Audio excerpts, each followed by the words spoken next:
Alors, Tisha B'Av. Alors, quand on regarde, vous savez qu'il s'est passé cette période de 22 jours entre Yud Zayin Tammuz et Tisha B'Av. 22 jours, comme les 22 lettres de l'alphabet, c'est déjà. Ça nous enseigne quelque chose. Certains disent 21 jours, comme compte 21 jours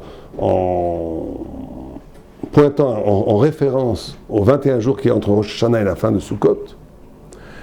Et on voit une référence constante, au-delà du désastre de la destruction du temple, à quelque chose de l'ordre de la Torah. Par exemple, 5 malheurs à Yud Zayin Tammuz, 5 malheurs à Tisha B'Av, comme les tables de la loi, 5 et 5. À Yud Zayin Tammuz, le Tamid, les premières tables ont été détruites, le Korban, les sacrifices qui étaient au temple de Jérusalem ont été arrêtés, la muraille de Jérusalem a été ébréchée, on a mis une idole dans le Saint des Saints et on a brûlé la Torah de Moïse. 5 malheurs. À Tisha B'Av, il y a eu les 2 destructions du temple, terribles, à 490 ans d'intervalle, ce qui est en soi incroyable, qu'à 490 ans, puisque le premier temple a duré 410 ans, la destruction du temple jusqu'à la reconstruction du deuxième temple, 70 ans, et après 420 ans, donc à 480, le deuxième temple a duré 420 ans, donc à 490 ans d'intervalle, vous avez le même jour, la destruction du temple, le feu a été allumé le 9, et le temple a été brûlé le 10. Donc 2 malheurs. Il y a eu le malheur aussi que Apotrophus Aracha a labouré le mont du temple. Non pas, c'était plus que la destruction, c'est comme pour effacer la mémoire même du temple. Il y a la ville de Bétar qui était la dernière, on peut dire, historique résistance du peuple juif à l'Empire romain. Le dernier sursaut national qui a été dévasté avec des dizaines de milliers de morts. On dit qu'il y a des ruisseaux de sang, qu'elle est de Bétar, pas loin de Jérusalem, jusqu'à la côte près de Tel Aviv. Et il y a eu aussi le décret que Dieu a proclamé au désert que nos pères ne rentreraient pas en Eretz Israël, en terre d'Israël, après la faute des Meraglim, la faute des explorateurs. Donc 5 et 5, donc 22 comme les 2 lettres de l'alphabet, 5 et 5. Il y a quelque chose qui est lié au savoir. Il y a quelque chose qui est lié à la Torah. Ben Hametzarim, cette période Ben Hametzarim, ça veut dire entre 2 malheurs, entre 2 étroitesses, on est dans un espace-temps qui est de la réduction de la vie, mais de la réduction aussi de l'intelligence juive. Alors il faut comprendre qu'est-ce que c'est que ce rapport entre le bitoul, l'annulation du savoir. Or on nous dit, non, on nous dit que le premier temple a été détruit à cause de l'idolâtrie, du meurtre et des mœurs sexuelles, l'homosexualité, l'inceste, etc., l'adultère. Et que le deuxième temple a été détruit à cause de la haine gratuite. On ne voit pas tellement le rapport entre la destruction du sens et la haine gratuite. Alors pour essayer de comprendre ça, on va commencer par une histoire qui est donnée dans la Gemara Gittin sur Kamsa et Bar Kamsa. La Gemara nous dit que Kamsa et Bar Kamsa ont été la cause de la destruction du temple. Quelle était l'histoire? Il y avait un homme qui s'appelait Akamsa, qui avait, d'ailleurs c'est étonnant de voir qu'ils ont les mêmes noms, Bar Kamsa, Akamsa. La Gemara dit que c'était pas leur nom, c'est que la Gemara nous donne un élément qui en réalité se ressemblait. La haine n'était pas due à leur différence, mais peut-être à leur ressemblance. La haine de l'autre serait peut-être la haine de soi, non assumée, donc projetée vers l'autre. En tous les cas, Bar Kamsa, il invite Bar Kamsa, qui est son copain. Et l'envoyé, qui va l'inviter, se trompe et invite Kamsa, qui est son ennemi. Et Kamsa arrive au repas, et tout le monde connaît l'histoire, il lui dit ça, il dit je paierai mon repas, il dit va-t'en, il dit je paierai la moitié du repas, ne me fais pas honte devant tout le monde. Il dit ça, je paierai tout le repas, tout ton festin, mais ne me fais pas honte. Et on l'expulse grossièrement en dehors de la fête. Et il y avait la grande table des rabbinim qui était là, qui n'ont pas réagi. Et cet homme humilié, expulsé, qui était un rachat, un mauvais homme, s'est vengé en allant voir les autorités romaines en disant le peuple juif s'est révolté contre toi. Et il a dit, qui le dit, il fait venir un korban, un sacrifice qui n'est pas cachère pour le peuple juif, mais qui est cachère chez les nations. Et il dit, non, on ne peut pas accepter le sacrifice offert par l'empereur. Et la Gemara accuse tout le monde là-bas, elle accuse non seulement Bar Kamsa, elle accuse les rabbinim aussi qui n'ont pas réagi, elle accuse aussi les rabbinim qui n'ont pas voulu sacrifier en disant que cette Khumra, elle a causé un malheur terrible, etc. L'histoire est extraordinaire, il faut la lire je crois que c'est Nun Vav dans la Gemara Gittin. Mais le Maharal de Prague, le Maharshal et d'autres posent la question, le Maharshal aussi pose la question, que Kamsa il n'a rien fait. on a invité, Akamsa a invité Bar Kamsa son copain, Akamsa son copain, et Bar Kamsa n'est pas venu, je ne sais plus la de nom, mais moi je confonds les noms. En tous les cas, celui qui n'est pas venu, il n'a rien fait. C'était le copain au contraire. Pourquoi est-ce qu'on dit que c'est lui qui a détruit Jérusalem?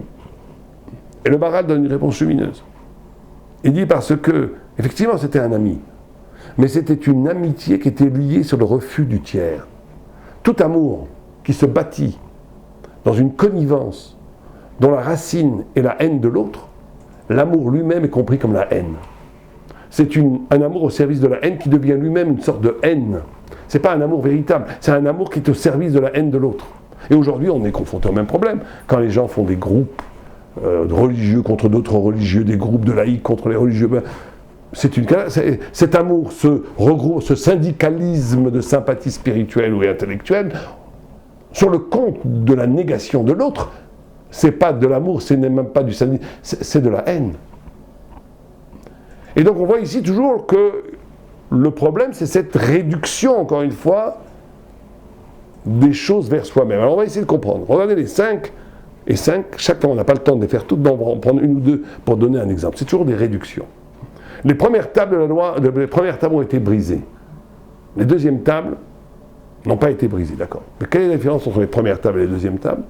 C'est que la première table, c'est non seulement Dieu a donné le contenu, la révélation, mais il a donné aussi une roche magique, une sorte de diamant céleste, sur lequel Dieu a inscrit sa parole qu'il a donnée à Moïse. Les deuxièmes tables, Dieu n'a pas donné le support. Pas comme tout le monde dit que les premières tables ont été écrites par Dieu, les deuxièmes tables ont été écrites par Moïse, c'est une erreur courante, mais c'est faux. Les deux tables ont été écrites par la main de Dieu, par le feu de la main de Dieu. Simplement, les deuxièmes tables, Dieu dit à Moïse, Psallecha, taillez une pierre. Il a pris une pierre, il a taillé, et il a monté la pierre vers l'eau, et Dieu a écrit. Bon, quand on voit cette différence, elle ne paraît pas du tout essentielle. En quoi le fait que le support, ce qui va recevoir la révélation, qu'elle soit d'ordre divin, céleste ou terrestre, en quoi c'est important? Ce qui est important, c'est ce qui est formulé par Dieu. Ce n'est pas le clic qui reçoit cette parole de Dieu. Ah si, c'est fondamental. Parce que symboliquement, ou métaphysiquement, ou spirituellement, quand Dieu a donné la parole et qu'il a lui-même amené le diamant sur lequel était inscrit la parole, ça voulait dire que Dieu n'a pas simplement donné la vérité. Il a donné les éléments de captation de la vérité, des éléments divins de cette captation. Et c'est tout le problème. Quand un rave parle, on peut écouter ça complètement de travers. La captation de cette vérité, elle peut être complètement déformée. Par exemple, des gens entendent l'élection d'Israël. Le peuple juif est un peuple élu, un peuple saint, un peuple qui a reçu la Torah de Dieu, un peuple qui a été choisi par Dieu, un peuple qui témoigne de la vérité. On peut entendre ça magnifique, ça veut dire que les goïms, ce sont tous des afro-jojo. On peut déformer la parole et traduire cet extraordinaire enseignement de l'élection en mépris des non-juifs. Ce qui serait une perversion totale de cette captation de la vérité. Mais vous remarquerez qu'il a entendu la vérité, nous sommes le peuple élu. Mais il le traduit, il le comprend. La captation de cette vérité, il la traduit en utilisant ces mauvaises bidotes, ces mauvaises inclinaisons, toute cette perversion intérieure qui est la frustration, la jalousie. Et alors voilà, moi je suis le peuple élu, et comme je suis un peu jaloux de cette femme qui est plus belle que moi, je dis elle est Goya, elle est affreuse. Je suis un peu jaloux de cet homme qui est plus intelligent que moi, il est Goya, il est affreux.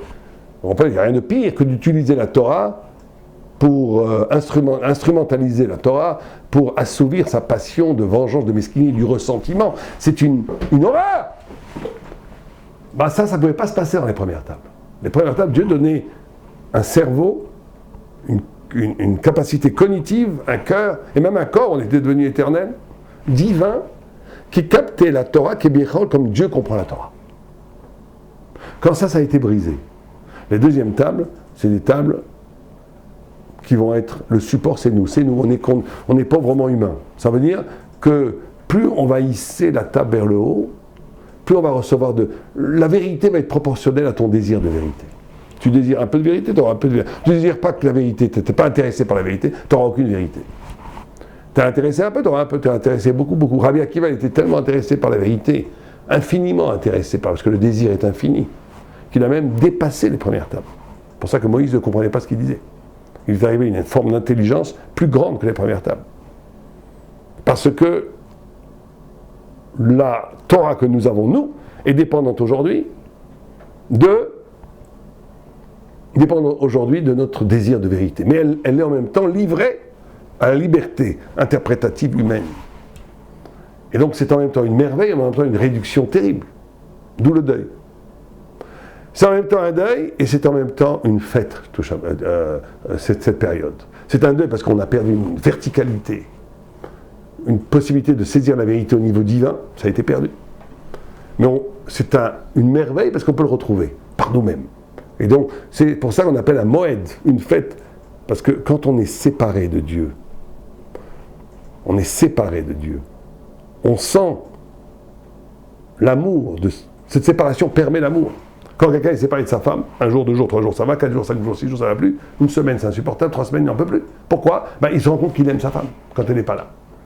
Et quand je suis séparé de la shrina de Dieu, moi-même je me rends compte combien j'aime Dieu et combien j'ai perdu à cause de mes fautes. Et Dieu s'aperçoit aussi, enfin il n'a pas besoin de s'apercevoir, mais Dieu exprime son amour, sa volonté de rejoindre le peuple élu qu'il est obligé d'exiler pour son expiation, sa kapara. Donc il y a les deux niveaux. Mais on voit cette réduction, c'est-à-dire qu'aujourd'hui on est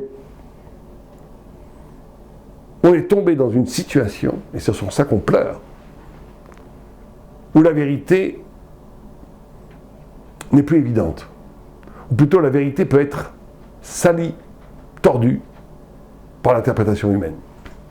On peut réduire la Torah par une opinion, on peut réduire la Torah par des idéologies, on peut réduire la Torah par des convictions.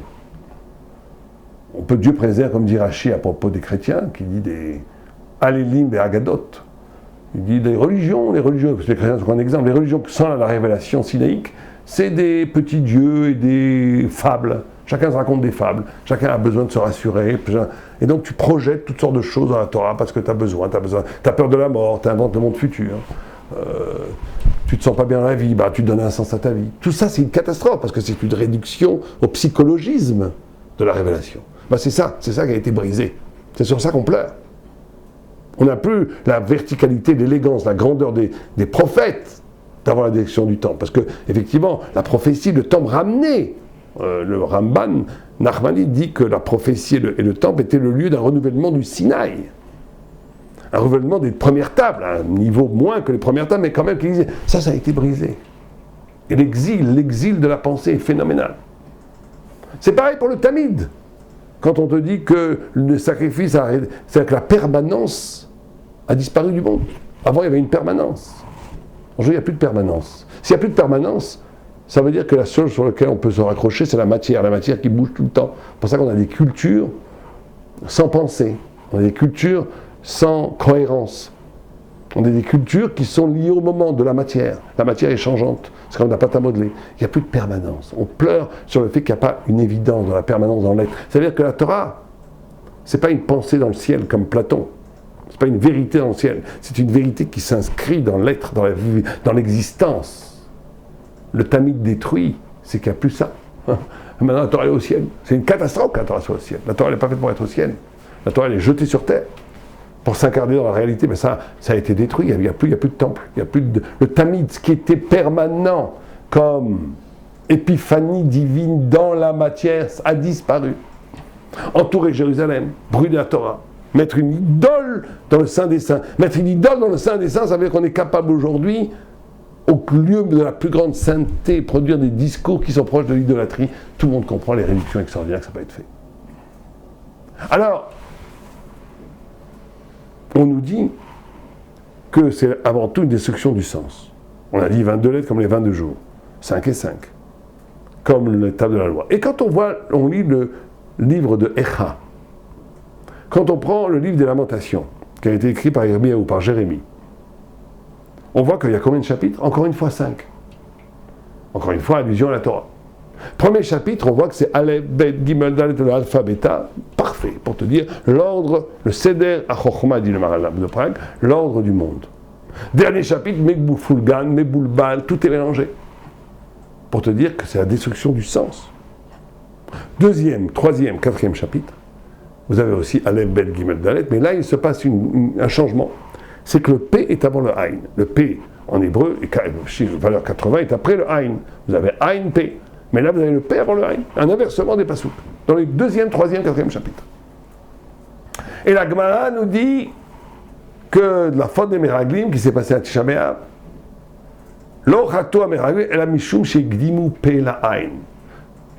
Et le Maharal dit que la source du mal, c'est toujours de devancer la parole au regard. Quand tu lis par là, tu te dis, mais la source du mal, c'est la passion. La source du mal, c'est la jalousie. La source du mal, c'est les ta'avot. La source du mal, c'est la colère. C'est pas de... Pourquoi de parler avant de voir, c'est pas futé, d'accord. C'est pas terrible, mais c'est pas la source du mal. Si, c'est la source de tout le mal. Tout ce que je viens de dire, colère, jalousie, radinerie, tout ne vient que de ça. Alors pourquoi? Alors c'est très simple. Il y a un autre Maharal qui nous dit que quand le monde a été créé, c'est une allusion aux 4 empires qui vont dominer le monde. Aret, c'est l'Égypte, qui est le matriciel de tous les empires. Tohu, étonnement, et Stonish d'Irachi, c'est Babel. Bohu, confusion, c'est la Perse. Rocher, les ténèbres, c'est la Grèce. Tehom, l'abîme, dont on ne voit pas le fond, c'est Rome, Édom, jusqu'à aujourd'hui l'Occident. Meroach Elohim erachafet al pnei hamayim, et l'Esprit de Dieu plane sur les eaux, c'est l'Esprit messianique, c'est le Mashiach qui viendra à la fin, sur les eaux qui sont les larmes du peuple juif qui attend le Mashiach. Comme on ne voit pas tellement de gens pleurer pour le Mashiach, il risque de se faire attendre. Mais en tous les cas, c'est ce qui est écrit. On a en un seul pasouk toute l'histoire de l'humanité, toute la prophétie de toute l'histoire de l'humanité, qui est là. Mais le Maharal, il pose une question, il dit, comment se fait-il que la Torah parle du mal, avant même qu'il n'y ait rien encore? Il n'y a rien. Arrête ça, il n'y a même pas de matière, il n'y a rien. Il n'y a pas d'homme, il n'y a pas de liberté, il n'y a pas de mal. Où est le mal? Il n'y a pas de mal avant la liberté. La mal, c'est parce que l'homme fait le mal. Les animaux ne font pas le mal, ils sont structurés comme ça. Ils sont conditionnés, programmés. Le tigre est programmé pour manger la gazelle. C'est très bien quand il mange la gazelle, il n'y a pas de mal là-dedans. Le mal ne peut être parce que tu as une liberté, donc que si tu as une conscience, donc que si tu es un homme, c'est beaucoup plus tard. Et il répond une chose extraordinaire. Il dit l'essence du mal est liée au fait même qu'il y a création. Il faut bien comprendre ça. Parce que c'est tout le problème de Tisha B'Av. L'essence du mal, c'est que Dieu en vérité, en essence, métaphysiquement, théologiquement si on veut, en od milvado. La vérité, c'est qu'il n'y a rien d'autre que Dieu. Et il ne peut y avoir rien d'autre que Dieu. Vous savez que c'est la grande question qu'ont les hérétiques. Les hérétiques, les panthéistes, les dualistes, tout ce que vous voulez, ils disent qu'il ne peut pas y avoir autre chose que Dieu. Donc que la matière est Dieu, Dieu préserve. Puisque Dieu est un. Donc il ne peut pas y avoir autre chose que Dieu. Donc dès que Dieu crée autre chose que lui, on est dans une aberration métaphysique, un scandale métaphysique. Il ne peut pas y avoir autre chose que Dieu. Et dès qu'il y a autre chose que Dieu, c'est mal. Parce que ça vient nier l'omnipotence de Dieu. Dès qu'il y a création, il y a négation du en od milvado. C'est aussi simple que simple. Et tout le programme de la Torah n'est qu'une chose. Tout le programme de la Torah n'est qu'une chose. De donner à la créature une possibilité de se lier au Créateur pour donner à l'omnipotence de Dieu une réalité qui dépasse Kélichol, l'évidence de son omnipotence, à Mevinyavin. Si dans la liberté même, dans la matière même, dans les ténèbres même, dans les ténèbres les plus profonds, on proclame Enon Milvado, on croit que Dieu est maître, ça veut dire que sa grandeur est tellement grande que même quand elle traverse ce qui pourrait le nier et qui pourtant ne le nie pas, quand la vérité traverse l'épreuve de la liberté, cette vérité est infiniment plus forte que quand elle est une évidence solaire, lumineuse au début. C'est ça le projet de la Torah. Le projet de la Torah, c'est de donner à l'être le sens d'une immense exclamation, En od milvado. Et on doit faire ça, et c'est ça que la Torah fait, que ne comprennent pas les, je ne veux pas dire les gros mots, les boricots, mais qui ne comprennent pas qu'on le fait à tous les niveaux, au niveau de l'action, au niveau du cœur, au niveau de la pensée. C'est pour ça qu'on ne nous laisse pas tranquille dans la Torah. Il n'y a pas une chose qui n'est pas codifiée pour dire En od milvado. Tu vas aux toilettes, une bracha. Laisse-moi tranquille, je vais aux toilettes, il n'y a rien. Tu vas aux toilettes, tu dis Allahu Akbar. Qu'est-ce que tu as fait? C'est pas le moment de prier. Tu vas aux toilettes, tu dis Ashayatsa. Tu célèbres Dieu. Tu manges, tu célèbres Dieu. Tout le temps, tu pries, tu parles, tu célèbres Dieu, tu étudies la Torah. Tu dors, tu te fais une bracha, tu te lèves, tu n'arrêtes pas.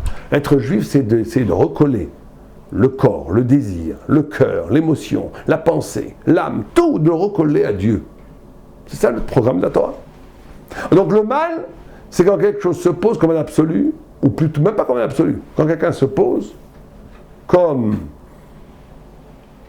un élément autonome face à la volonté de Dieu. C'est ça le mal. C'est pour ça que les 4 empires n'auront de cesse que de faire que ça. Celui qui connaît un peu l'histoire, chacun des 5 empires, l'Égypte encore plus, le matriciel de l'Égypte et les 4 empires n'auront de cesse que de poser une autonomie humaine qui peut reconnaître le divin, mais dont la légitimité d'existence ne dépend pas du divin.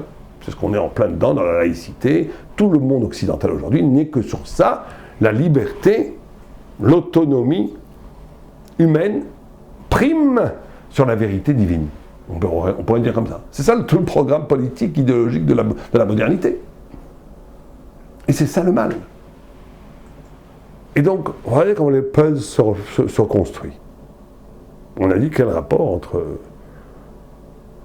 la haine gratuite et la destruction du sens. Eh bien oui, parce que tout est un. Parler avant de voir, ça veut dire, quand le monde a été créé, c'est Tohu Bohu Yetzira, Tohu étonnement, Bohu confusion, Yetzira création. Tout étonnement, pourquoi y a-t-il autre chose que Dieu? En réalité, c'est ça la vraie question métaphysique, pas comme Leibniz qui dit pourquoi y a-t-il de l'être plutôt que rien. Il faut dire pourquoi Dieu crée-t-il quelque chose? C'est insupportable. C'est ça l'étonnement. Bohu, cet étonnement crée une confusion, cette confusion oblige à une Yetziratout, ça veut dire une créativité qui donne une réponse. Et bien tout acte de connaissance c'est ça, c'est accepter une information qui ne vient pas de moi, subir la révélation, parce que la révélation c'est pas qu'au Sinaï, le sourire d'un enfant pour quelqu'un qui est chacham c'est une révélation conceptuelle aussi et poétique. Toute personne qui n'est pas moi illumine mon esprit. Mais quand je fais rentrer une information qui n'est pas moi, ça me rend confus, ça me balbelle. Donc je suis obligé de la reconstruire. Donc on est tout beau, c'est ça penser, c'est ça vivre. Mais c'est fatigant de vivre comme ça. Parce que tu es tout le temps bouleversé, tout le temps remis en question. Donc il y a une tentation négative, du mal, etc., de créer un système où le lieu d'habitation conceptuel n'est pas la révélation du monde, n'est pas la beauté poétique du monde, n'est pas la parole de Dieu qui traverse l'univers. Mais j'habite dans mon moi-même, j'habite dans le petit horizon intellectuel que je me suis construit, qui est suffisamment sophistiqué pour diagnostiquer, intégrer tous les éléments alters. Il n'y a pas de problème. Ça je connais, ça je connais, ça je connais, ça je connais. Lui je connais, lui je connais, je connais. Je connais tout. Cette façon d'être, tu détruis l'intelligence elle-même. C'est Chorbanada, t'as parlé avant de voir. C'est ça, parler avant de voir. Après, on dit parler avant de voir, on dit pas parler et ne pas voir. Hein. Tu parles tellement bien que tu vois très bien. Mais tu vois quelque chose qui est complètement soumis à ton regard, ça veut dire que tu ne vois plus rien, tu ne vois que ce que ton regard a produit. Que ta parole a produit, pardon. Tu ne vois plus que ce que ta parole a produit, tu ne vois plus le monde. Tu t'es isolé dans ta carapace intellectuelle personnelle ou sociale. C'est fini. Tu es mort. C'est la destruction du sens. Eh bien, la haine gratuite, c'est exactement la même chose. La haine gratuite, c'est exactement la même chose, simplement au niveau, c'est la traduction émotionnelle, sentimentale, de cette réduction au niveau cognitif et intellectuel. La haine gratuite, c'est que l'autre te gêne. Comme il te gêne, tu le hais pour le brûler, pour qu'il n'existe pas. Tu le hais, en réalité, parce qu'en réalité, tu ne veux habiter que toi. L'autre est un obstacle à ton habitacle en toi, tu ne veux pas habiter avec l'autre. Et toutes les causes de la haine gratuite ne sont que des causalités, des prétextes pour vivre cette expérience de la haine gratuite qui te permet de vivre pleinement ce que tu es sans être bouleversé, dérangé par l'altérité de l'autre. C'est exactement la même chose. Là au niveau conceptuel, l'autre au niveau relationnel, mais c'est exactement la même chose. Et donc il faut faire le tikkun de tout ça. Or, chaque mitzvot, chaque chagim, chaque moment, chaque moadim, a une arme, a une mitzvah qui le caractérise. Rosh Hashanah, c'est le shofar. Kippour, c'est la tchouva. Pessah, c'est la matzah. Souka, c'est le loulav, la souka, etc., etc. C'est quoi l'arme de Tisha B'Av? Eh bien, l'arme de Tisha B'Av, c'est les larmes. C'est les larmes, les fameuses larmes que le Messie plane dessus, que l'Esprit Messie plane dessus. Les larmes. Parce qu'on a trahi Dieu avec les larmes. Dieu a dit, Bachitem bechit asher chinam. Vous avez trahi Dieu, vous m'avez trahi en pleurant. Vous m'avez trahi dans l'émotion. Vous n'avez pas simplement trahi avec des paroles. Il y a des gens qui trahissent avec des paroles, c'est grave. avec des actes, c'est aussi très grave. Mais c'est encore plus grave de trahir. Quand tu trahis ton amour en aimant quelqu'un d'autre, c'est fini. Si t'aimes quelqu'un, mais tu l'as trahi pour une bêtise, t'avais trop bu, c'est très grave, hein, c'est nul. Mais bon, ça peut se pardonner peut-être. Tu sais très bien qu'il n'y a que toi que j'aime. Ce truc-là, c'était n'importe quoi. Mais non, j'ai aimé quelqu'un d'autre, plus que toi. Alors là, c'est impardonnable. Ou tu m'aimes ou tu ne m'aimes pas, tu peux aimer. Et donc on a trahi Dieu par les larmes. C'est la plus grave des trahisons. On a trahi Dieu dans notre rapport émotionnel à Dieu. Et donc il n'y aura pas de tikkun tant qu'on ne pleure pas. Il faut revenir à Dieu dans les larmes. Les larmes de lumière, les larmes d'amour, les larmes de volonté intime de retourner la dvekout, de retourner dans cette extase avec Dieu. La dvekout par rapport à Dieu. On ne pourra pas faire le tikkun de Tisha B'Av si on ne pleure pas sur le manque que l'on a d'une proximité avec le divin. Alors certains, c'est très dur, certains ils disent, ils me disent, je mets un rave, il m'avait dit une fois, écoute-moi, ce que tu dis c'est très bien, mais je me sens pas du tout pleurer, parce que le temple n'est pas là, je sais pas parce que c'est le temple, on parle d'une belle bâtisse, d'accord, mais bon, je ne vais pas pleurer des sacrifices, des pauvres bêtes, je ne vois pas tellement l'intérêt de les égorger. Les gens ils me disent, c'est un rave, hein. Il me dit, je comprends pas ce que tu dis, c'est très bien ce que tu dis, hein, conceptuellement, j'accepte, mais comment tu veux que je pleure sur un métallique d'un exage que je ne connais pas, et que je ne comprends pas très bien ce qu'on fait, jeter de l'eau sur le misbéar, du vin. Bon, si Dieu le dit, on va le faire, mais je ne peux pas pleurer là-dessus, je ne vais pas me baratiner. Alors il m'a dit, écoute, il m'a dit, je vais pleurer sur le fait que je ne peux pas pleurer. J'ai trouvé ça pas mal. Au moins, pleure sur quelque chose. C'est la première marche vers le fait que tu peux arriver proche de la divinité. Donc, B'ezrat Hashem, tout le monde dit que le tikkun de la haine gratuite, c'est l'amour gratuit. C'est vrai, mais ce n'est pas suffisant. Le tikkun, c'est avant tout une honnêteté intellectuelle. De se poser la question, quel est notre rapport à notre désir de vérité, à notre désir de proximité avec la divinité, à notre niveau d'émotionnalité. Qu'est-ce qui me fait pleurer? Manque d'argent, manque de kavod, manque de je sais pas quoi, ou manque de Torah, manque de spiritualité. C'est sur ça qu'il faut travailler. Bien sûr que l'amour gratuit c'est magnifique, il faut le faire, mais c'est pas magique comme ça, c'est pas comme ça. Il faut travailler le fond du problème. B'ezrat Hashem, je sais que déjà aujourd'hui, le Mashiach arrive. On dit que le Mashiach, il